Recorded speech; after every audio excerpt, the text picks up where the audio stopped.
algunos, la mayoría de ustedes son pues amigos, conocidos, personas que nos hemos encontrado pues en la calle, que a lo mejor no tenemos una relación familiar o cercanas de nombre, de trato, pero finalmente somos personas que coincidimos en este tema, que estamos interesados en saber y que nos mueve precisamente esa curiosidad de lo que nos pasó en el sismo.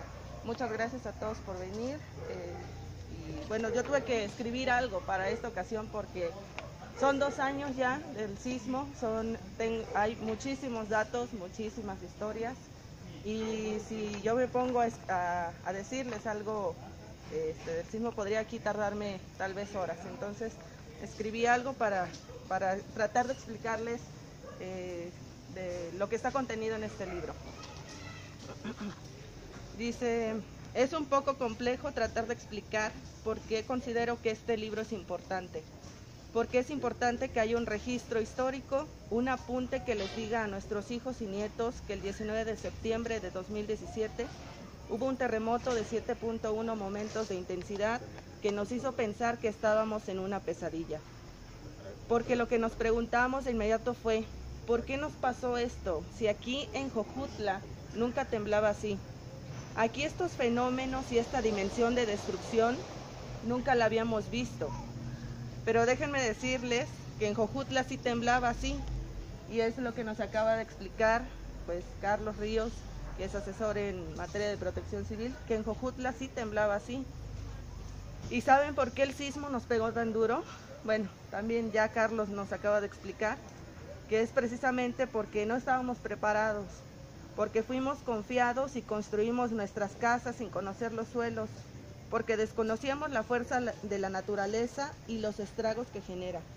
Y lo más triste es que a 2 años del sismo seguimos en la etapa del lamento. Somos de memoria corta y no estamos aprendiendo la lección. El futuro que se avecina no pinta nada bien en ninguna parte del mundo. Los daños que hemos causado al medio ambiente están pasándonos la factura. Lluvias atípicas, calor elevado, ventarrones, inundaciones. La protección civil nos enseñó con este sismo que no se trata solamente de la atención de emergencias o de hacer simulacros cada 19 de septiembre. La prevención de riesgos busca salvar vidas. Los sismos no se pueden predecir, pero nosotros sí podemos estar preparados y aprender a identificar riesgos. Recordemos que una reacción rápida hizo en algunos casos la diferencia entre la vida y la muerte. Todos los que estamos aquí hoy somos sobrevivientes del sismo. La vida nos dio ese 19 de septiembre una oportunidad de seguir viviendo. Muchas personas le encontraron un sentido diferente a esa oportunidad. El sismo nos hizo replantearnos nuestra existencia y nuestras capacidades sociales, la de ayudar o la de fregar, la de ofrecer apoyo o la de abusar del que menos podía defenderse. Esta tragedia nos hizo darnos cuenta de algo muy obvio, que la humanidad, las personas como Carlos, Claudia, Salvador, yo, todos somos nada ante la manifestación de la naturaleza. El ser humano es vulnerable, siempre lo ha sido y siempre lo será. El 19 de septiembre yo estaba trabajando en la escuela, porque muchos de ustedes saben que comparto mi pasión por reportear y documentar la actividad social y política, con un trabajo de oficina que me ayuda muchísimo a pagar mis gastos, aunque un trabajo tan ingrato en cuestión económica como lo es el periodismo. Media hora después del sismo yo entraba a Jojutla. El hospital Meana estaba desquiciado. Médicos y enfermeras ayudaban a salir a pacientes en camillas o medio caminando al estacionamiento, en donde tendían sábanas en el piso de concreto caliente y colgaban lonas para protegerse del sol. Camionetas, autos particulares y combis del servicio público llegaban una tras otra a dejar personas malheridas, cubiertas por un polvo gris y manchas de sangre. Yo no entendía nada. Mis compañeros reporteros no estaban ahí. ¿Dónde están? Me preguntaba si aquí está la nota. ¿Qué puede ser más importante que eso que está pasando en el hospital? Hay varios heridos y aquí parece una escena de película. Pero lo que vendría después se pondría peor minuto a minuto y día tras día. El número de víctimas no era solamente 1 o 2. En cuanto transcurrían los minutos, más víctimas parecía que había y el miedo de que hubiera personas atrapadas entre los escombros crecía. Una de las escenas que no puedo olvidar es ver corriendo a niños de secundaria con su uniforme, pasando a casas caídas y gritar: ¿necesitan ayuda? ¿Hay alguien aquí? Y ante el silencio seguían corriendo a otra casa. ¿Cuánto creen que crecieron emocionalmente ese día esos niños? Ya no quiero recordar cómo fue ese día. Escribir este libro no ha sido una de mis mayores satisfacciones. Como les comentaba en el anuncio de la semana pasada, a los que estamos agregados ahí en el Facebook, es difícil celebrar la publicación de algo que nos dolió a toda la sociedad, aunque unos más y otros menos. Nadie nunca nos dijo cómo se reacciona ante la desgracia. Nadie nos dijo que las ausencias de los miembros de una sociedad duelen muy parecido a la de nuestras propias familias, que la muerte en esta ocasión fue colectiva, que tenemos que acostumbrarnos a ver huecos en la ciudad y que tenemos que hacer lo mismo con los sentimientos, que tenemos que reconstruir espacios físicos y también emocionales.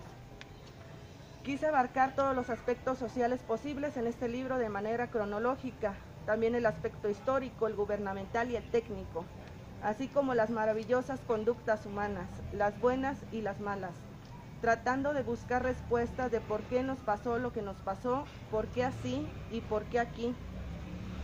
Lo que el sismo nos dejó 19S documenta también la vileza de las entonces autoridades que no son ajenas a la condición humana. Incluso en los 15 años que llevo reporteando, creo que trabajar en la política mexicana saca lo peor del ser humano. Se vuelven viles, egoístas, traicioneros, orgullosos, mentirosos, desleales y abusivos en muchos casos. El sismo generó en Morelos y especialmente en Jojutla y los municipios de la zona sur un río revuelto. Y ustedes ya conocen el dicho: a río revuelto ganancia de pescadores. Fue conmovedor platicar con personas que no conocían Jojutla y sin embargo vinieron a ofrecer un plato de comida caliente. Vinimos porque vimos que necesitan ayuda. Jojutla, Tlaquiltenango, Zacatepec, Tlatizapán, en la colonia Alejandra especialmente, Puente de Ixtla, que fue hasta donde pudimos abarcar a dar cobertura periodística, fueron los días posteriores al sismo una torre de Babel, por los hombres y mujeres que vinieron desde países lejanos a ayudar. Esa es la esencia de las personas, esa es su humanidad. Aunque la otra cara de la moneda nos la mostraron los abusivos, las que sin haber perdido nada, robaban una despensa a quien sí lo necesitaba. Me tocó la noche del sismo cuando Jojutla estaba sin luz, recorrer las calles de la colonia Zapata, entre llantos de niños pequeños, un olor a muerte y velas encendidas en las banquetas donde la gente pernoctaba. Esa noche nadie durmió, tampoco nadie había comido. Esa noche en el albergue que se acondicionó en el Jardín de Niños Fermina Rivera, viuda de Rivera, un enlace de prensa del sistema DIF del Estado, cuyo nombre solo recuerdo era Samuel, me ordenaba decir en mis reportes al aire que las cajas con víveres habían sido enviados por la señora Elena y el señor gobernador Graco Ramírez. De verdad que no podía creer tal vileza y tal nivel de bajeza. Mis vecinos habían muerto, personas habían muerto entre los escombros. A unos metros de ahí, familias enteras lloraban a sus seres queridos que no sobrevivieron. Y a esta persona lo que más le importaba es que dijera que la ayuda la envió el gobernador.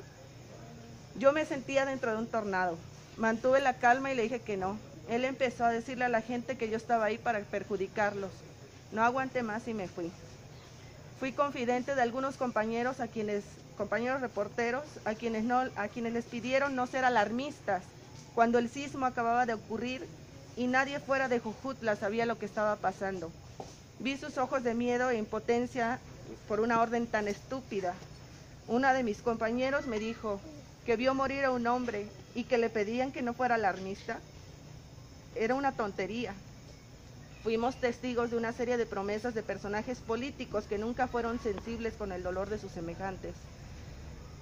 Me sentí tan identificada con Ricardo Reséndiz cuando dejó por fin que el dolor y la impotencia fluyeran en llanto, porque siendo el hombre de la casa tenía que sacar adelante a su familia, pero no podía dejar de sentir miedo cuando recordaba cómo la tierra se abrió bajo sus pies, literalmente. Me frustré con la indiferencia de las autoridades de gobierno que hasta la fecha no han cumplido con las promesas de apoyar a los damnificados. Y en estas tierras en donde la delincuencia cada día se hace más normal, dimos cuenta de cómo a pleno día y en medio de un día ajetrado de trámites para los damnificados, fueron a matar con pistola en mano a una empleada del municipio. También cómo entre estas calles abiertas, jóvenes pidieron justicia por el feminicidio de Mercedes de 22 años de edad. Aquí, en esta ciudad herida y a pesar de las condiciones, se llevaron a cabo una de las elecciones más históricas con un grado de participación social como no había habido en los últimos años. Aquí un maestro de ballet cobijó entre sus brazos a niños que tenían miedo a la noche y a la lluvia y que a través del arte los liberó. Después del sismo, el patrimonio histórico de Jojutla prácticamente quedó a escombros, pero otra de las cosas que nos ha enseñado el sismo es precisamente la oportunidad. La oportunidad de volver a hacer las cosas mejor, de rescatar a quienes tenemos relegados como nuestros adultos mayores, la población de abuelos que atesoran la memoria colectiva con relatos o fotografías de su juventud vivida en esta zona.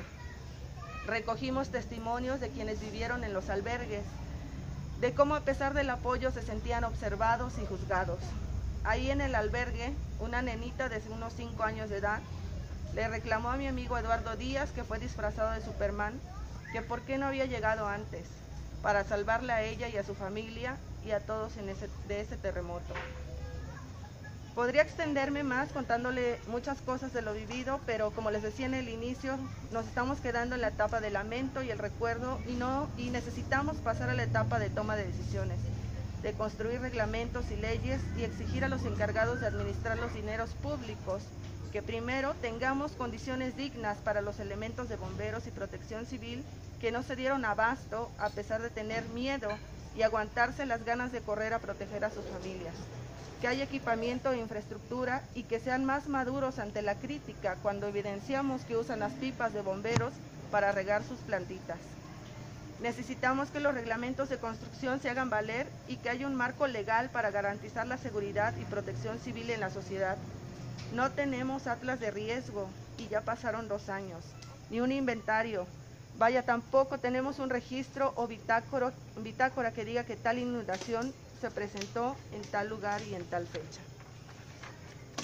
Eso es lo que escribí, a grandes rasgos es de lo que se trata este libro.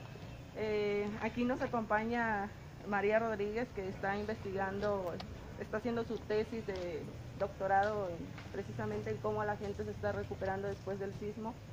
Le platicaba a ella que en nuestra plataforma digital, que es Mochicuani, que es una plataforma periodística, estamos planeando hacer también un archivo digital porque este libro se quedaría hasta más o menos la fecha de 1 año y sigue surgiendo información. Y es necesario, como lo dijo Carlos Ríos, es necesario tener un registro histórico y una memoria de lo que pasó aquí. Pasó ya en 1845 y en el día del sismo todos nos preguntábamos por qué la fuerza de la naturaleza, por qué Diosito o por qué alguna autoridad suprema nos había castigado así.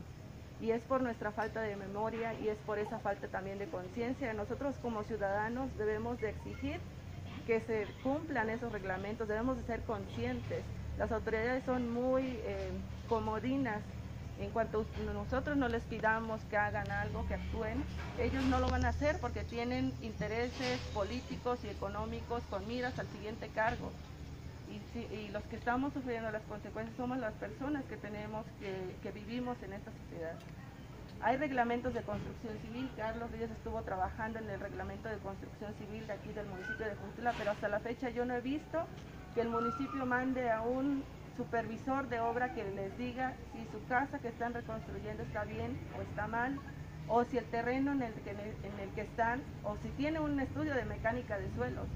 En este libro también está la historia de Aleida.